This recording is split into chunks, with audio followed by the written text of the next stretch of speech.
Ինչ մտցրեցին, իրանց համար մրցակից է, չէ, գերմանական ռեալ արտադրությունը, ինչ մտցրեցին, ասին էկոլոգիապես մաքուր հոսանքի արտադրություն, կանաչ հոսանք էին ասում, որը ինչ է նշանակում, փակել բոլոր ատոմականները, բոլորը, փակեցին Գերմանիայում ատոմական չկա,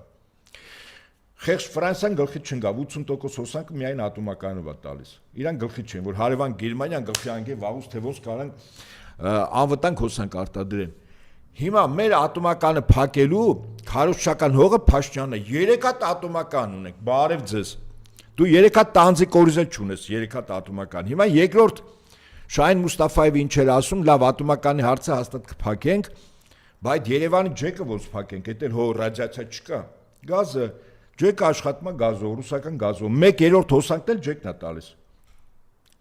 Հիմա որպեսզի այդ գազը չլինի, Ռուսաստանի հետ ինչ ենք անում, հարաբերություններն ենք վատացնում, ռուսները գինը թանկացնում են,